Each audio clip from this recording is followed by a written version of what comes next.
going to go ahead and get into this play. And, you know, this video is going to talk about when have you had enough? You know, when do you shut the game off? When do you turn off the box?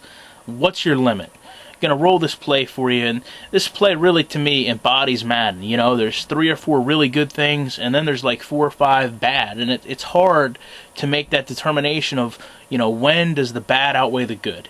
You know, so the first thing I want to talk about, you know, if you've watched my last few videos, you know, I've been harping on the way these tackles go out and engage with these linemen, you know, these defensive ends rather. It opens this lane for Smith, the halfback there, to just run right out, you know. So it happens, but, you know, again, it's not realistic. You know, when you go back and you look at a good part of this, you know, take a look at how my tight end here, Pettigrew, comes out. You know, he looks both ways, assures himself that there's nobody he needs to stay in and help block, and goes out and runs a pattern. You know, I like that. That looks very nice.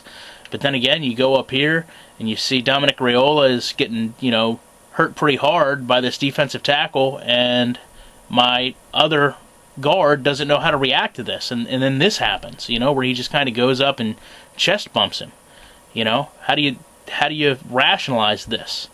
So, you know, with that said, you come over here, you take a look at the route that my halfback did. He puts his hand up. You know, I love that. Sits there, you know, waves, hey, I'm open. You know, if you don't realize, Bucs have a pretty good coverage system going on here. And, you know, I throw the ball to him. And then, you know, you've got those people that really get upset about ball trajectory. You know, take a look at this pass coming in. It has to turn dead sideways in midair so that he can catch it. Now, okay, I've caught the ball, and then all of a sudden to get going, I do this. You know, why doesn't he just turn his shoulder and open his hips? Instead, he has to, you know, kind of dance around with his feet in a half circle to get going. Go up here, take a look at Calvin Johnson.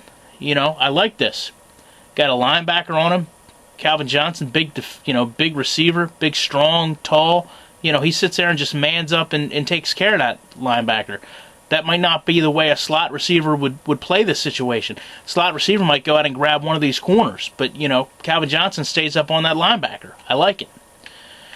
Now I got a situation where I've got, you know, a linebacker, a safety, and a corner crashing down on me, so I'm just going to kind of run into it and absorb it and try to truck it the best I can. I ended up hitting, you know, Eric Wright, I believe that is, first, and then Barber and Foster come in to help aid in this tackle. And, you know, this is where I expect, you know, real-time physics, you know, physics-based gameplay to come into play. I'm going to get smashed, you know. It's kind of the nature of throwing a check down like that, right?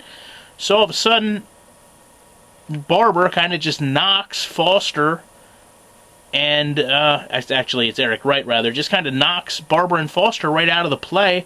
I keep my balance and get tackled a few feet later by the guy that I thought Calvin Johnson had locked up. And it just, I don't understand. You know, at what point do you say, looking at this at speed from the halfback, enough's enough, and shut the box off? Because to me, like I said, when I have a play like this, let me just do that one more time without the box so you get a better look.